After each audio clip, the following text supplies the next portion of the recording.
Hello, communicators. Welcome to episode 7 of the audio series, The Communicator. Let's dive into the world of corporate communications from an in-house lens. I'm Yesenia Reinoso, your host, and thanks so much for tuning in. If you are new to the show or are a general member, hit that subscribe button. You can also share, like, and comment on this and previous episodes at your disposal. Spread it far and wide, my friends. I'm available on social media, so follow me on Instagram, LinkedIn, and Twitter. Yes, I'm still calling it like that and not X. I refuse to call it by its new name. Either way, all of my handles are listed in the episode description box below. And finally, this episode and all previous 6 volumes are now available across all primary podcast mediums. Yay! Every new episode comes out on the first and third Mondays of the month, which you can hear on your laptop, mobile, or any portable electronic device. Whoop whoop, yes! Now that we got all of those primary details out of the way, welcome! Bienvenidos to episode numero 7 of The Communicator. I am so happy that you are back to see and hear a brand new informative episode. I still cannot believe that we are literally just one episode away from the halfway point of season 1. Literally, boom. The fact that The Communicator is now 7 episodes in is a testament to the hard work, dedication, and passion that I am putting out for you all. I really want this show to be a source for you all, and it will mean the absolute world to me if you could send me your feedback, suggestions, questions, comments, anything whatsoever to improve the overall look of the show. Please, it would mean everything. The email address is listed in the episode description, so don't be shy. Also, leave a 5-star rating and a review. I really want The Communicator to be customized to your liking. It is all about you. I want to ensure that you get the highest quality of content possible, highlighting key topics, and as well as building a community for all of us to sit back, relax, and talk about corporate comms and how we can build real-time solutions as we continue to navigate through the ever-evolving cycle of our industry. So with that, we are going to shift course and dive right into episode number 7, where, to be honest with you, my friends, I had a hard time figuring out the specific topic for this episode. We just wrapped up a 2-part episode series which focused on the current and future landscape of communications teams within an in-house corporate communications department. And so I was trying to figure out what else can I do to tie in not only to those 2 episodes, but also the first other episodes that were recorded. And so there is one particular topic that kept popping up as I tried to figure out the direction that we were going to take episode 7 in, and that is the workforce environment. What do I mean by that? There are now reports coming in that employers are now shifting gears from a remote hybrid setting to an in-office one. We are still trying to figure out as to how the new workforce environment is going to take shape and how does it affect our day-to-day operations. From a communication standpoint, how does working remote, hybrid, or in office going to affect the way as to how we deliver communications for internal and external audiences? Is it going to benefit? Is it going to affect? What are the causes and effects? And of course, the why. Why is it important for us to work in either a hybrid, remote, or in-house setting? Pretty much the way as to how all of the outside factors are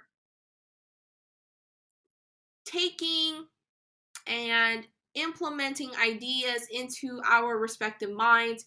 It is giving us a sense as to what exactly are we going to be going in this new normal.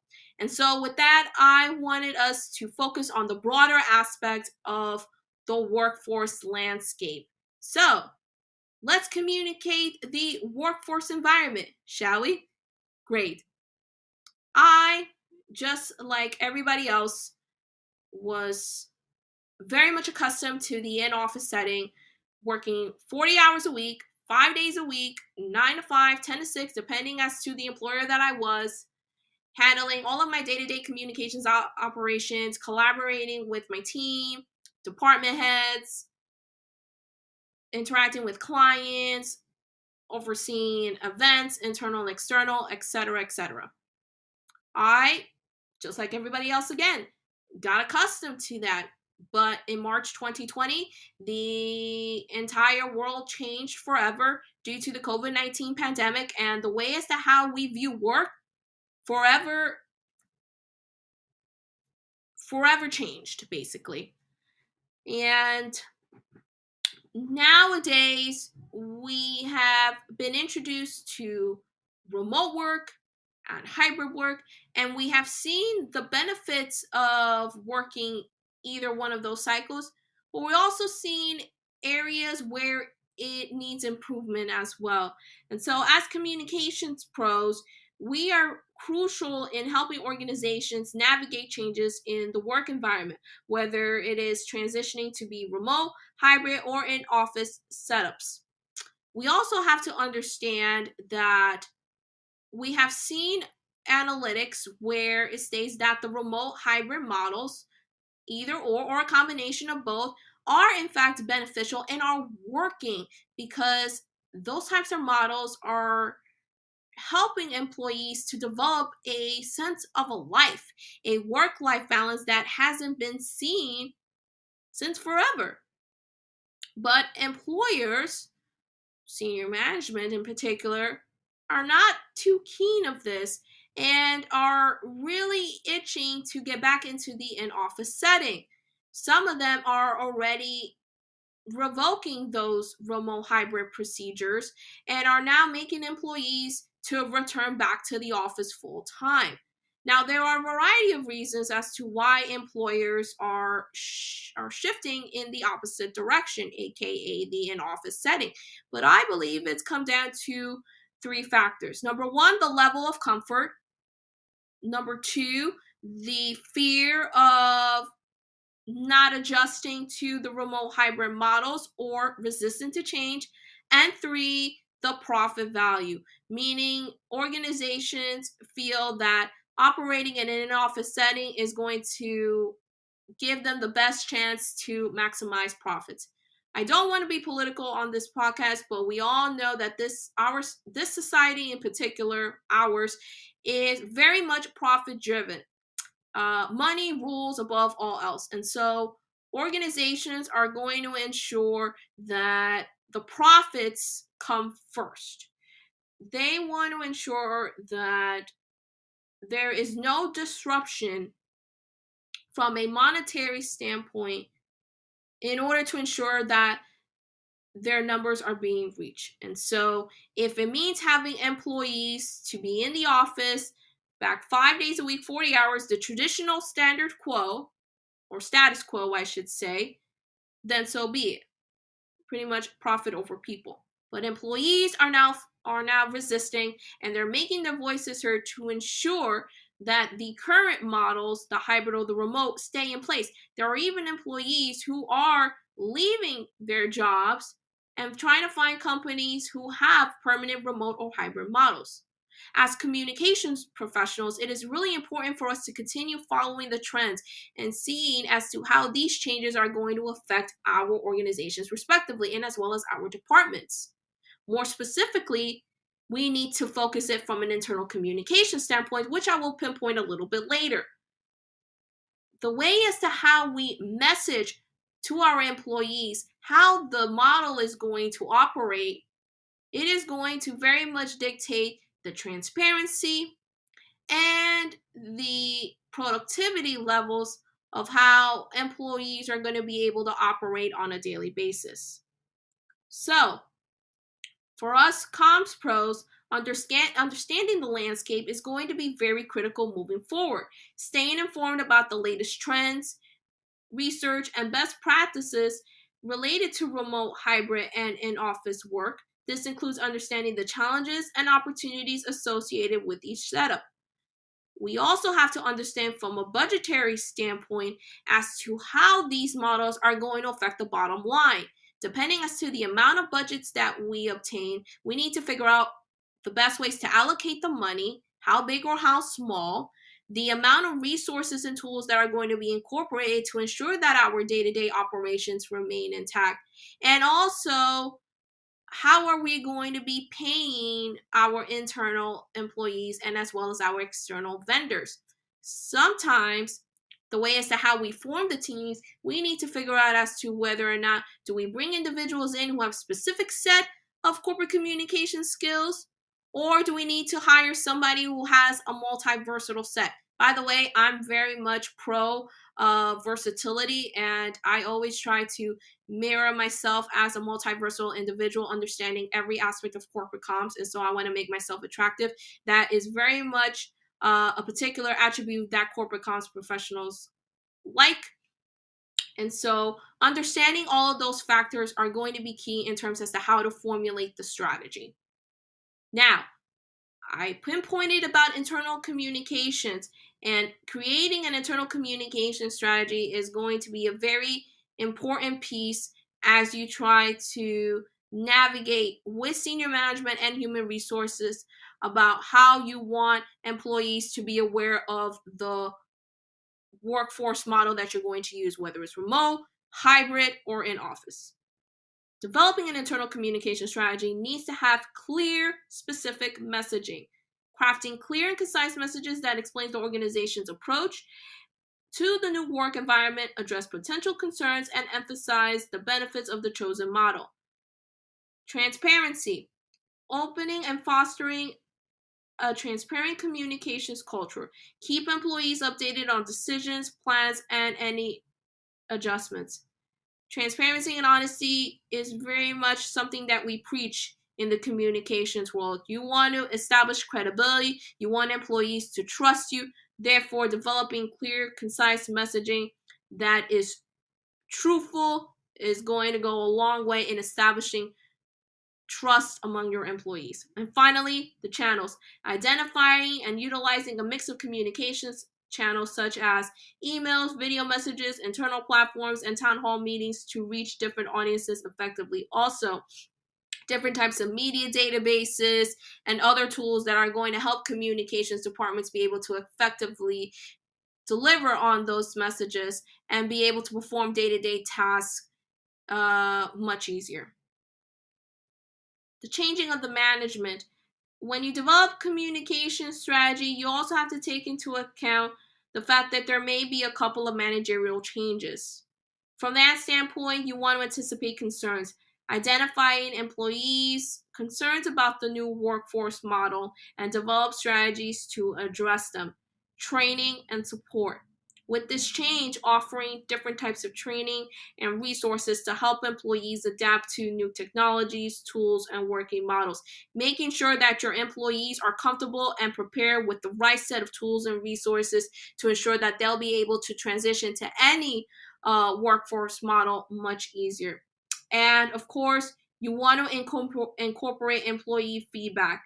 It is very much key. You need to listen as to how employees are adapting to these models, how successful they are in, and as well as any feedback in terms of improvement. So that way you incorporate their thoughts and be able to add it onto these models, and then to be able to create changes to ensure that these models operate effectively as it should.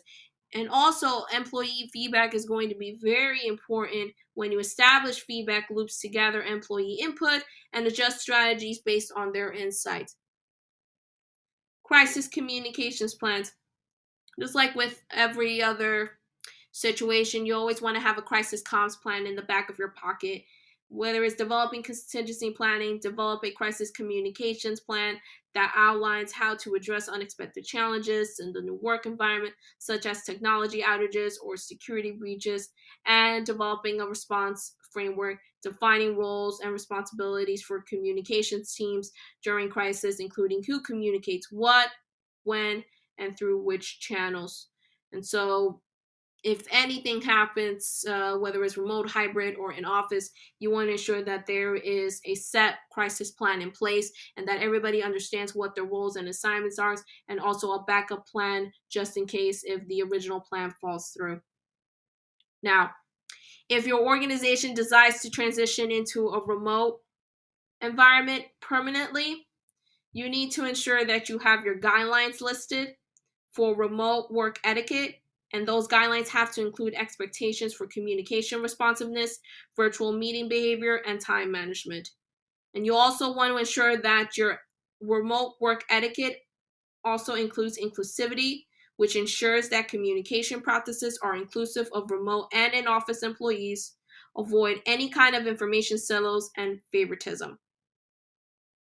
If your organization decides to shift over to a hybrid work environment, developing solutions for the hybrid work model includes the scheduling, which means developing clear guidelines for hybrid work schedules, ensuring fairness and flexibility for all employees, and the collaboration tools that are going to be utilized in this new hybrid work model, promoting the effective use of collaboration tools that facilitate seamless communications and collaborations across remote and in-office teams.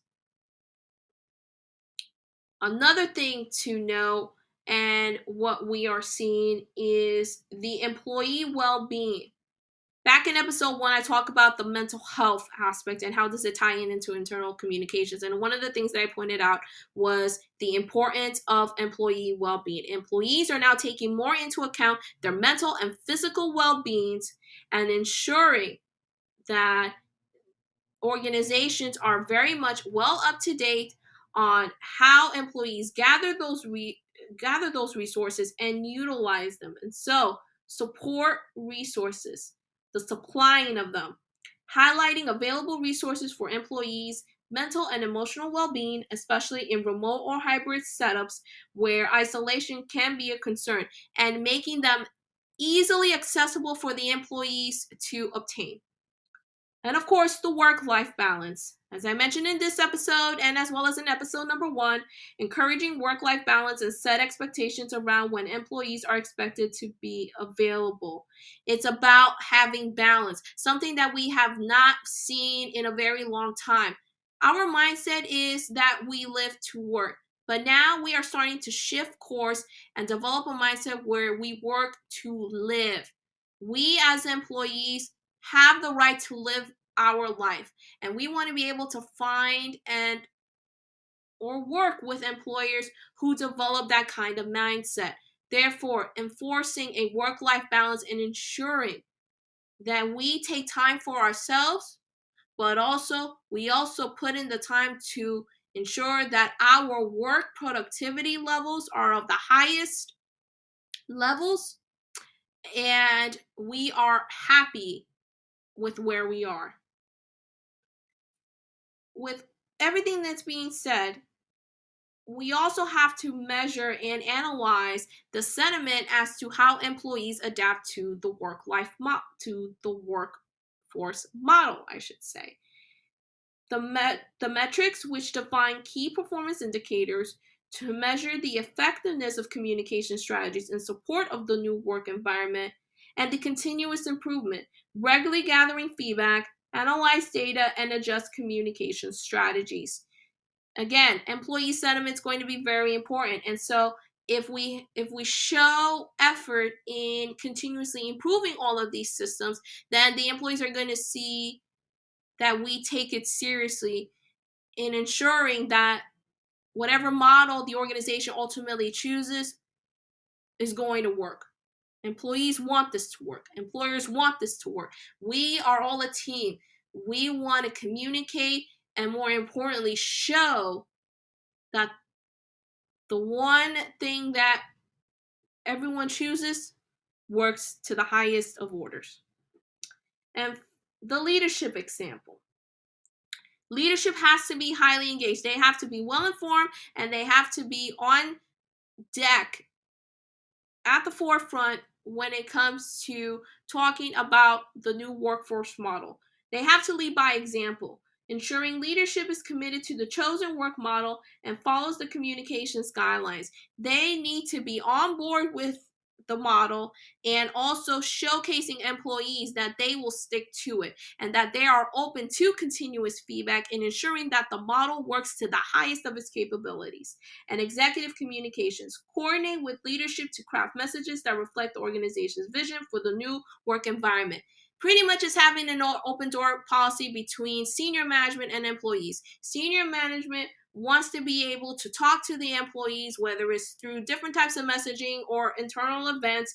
It has to reflect the mission and vision of the organization when it comes to the new model and how is it going to affect their day-to-day. And so communications has to work extensively and directly with human resources, senior management, legal, and all the key players in ensuring that the rollout of these communications is going to succeed in reaching its primary objectives. And finally, the storytelling element. As a communications pro, and we all know this, the storytelling is what takes shape when it comes to communications. We have a story to tell and we want to communicate it, whether it's to an individual or the masses, to generate connections. I think it's an underutilized asset. I think many people don't realize that storytelling can actually be beneficial to promoting your workforce model.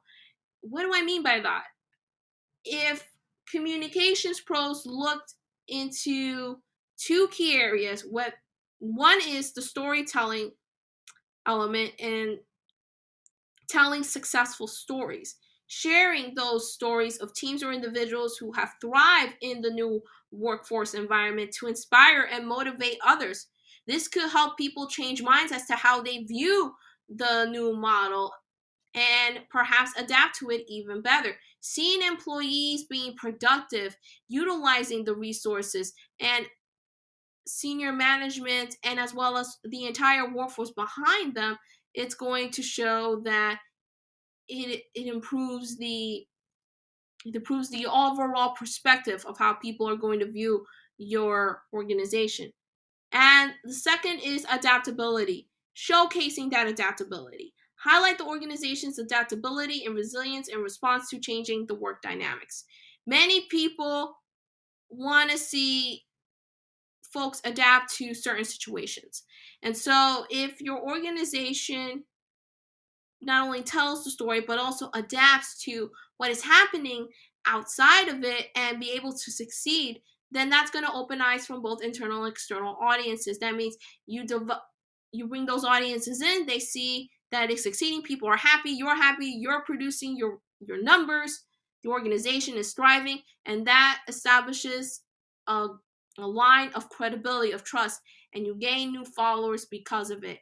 And that makes you look good and establishes you as a credible organization, a brand who people, internal and external, can trust.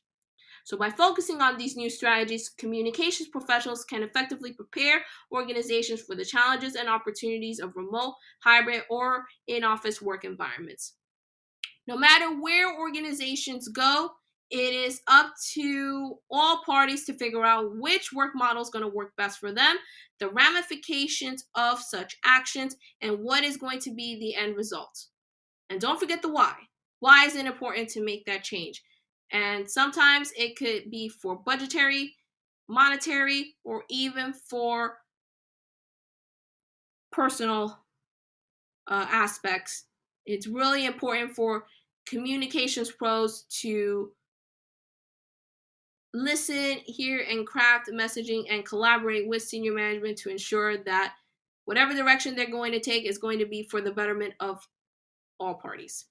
And so with that, we have come to the end of episode 7 of The Communicator. Do you happen to have any questions, comments, anything you agree or disagree with? What topic should I focus on next? Any feedback is highly welcome. You can just email me at yr.ymedia@gmail.com. The email is listed in the episode description. Before we wrap up, I do have a couple of housekeeping notes. One, the new short-form video series, The Why Tips, debuts exclusively on Instagram on Wednesday, August 23rd. The series is the one-stop shop of all corporate comms tips from a how I mindset. Everything that I've learned and still learning today will be shared with you all. My beautiful big bag of tricks. So follow me on Instagram at y.communicate to not miss a single moment. New videos will come out every Wednesday. And finally, the third edition of the Thought Leadership newsletter, the Legacy, I should say, will go live exclusively on LinkedIn next Thursday, August 31st. Hit the subscribe button and follow me and the Y Communicate brand. The newsletter link will be on the episode description box below. So please hit those subscribe buttons and follow me on the Legacy newsletter. So, with that in mind, don't forget to follow me on social media and on the Communicator. Hit those subscribe buttons and share, like, and comment away as we continue to elevate this podcast. Leave a 5-star rating or review. Lastly, tune in to episode number 8 in 2 weeks, and I will see you next time on the opposite end of the corporate comm spectrum. Till then, everyone, see you next time.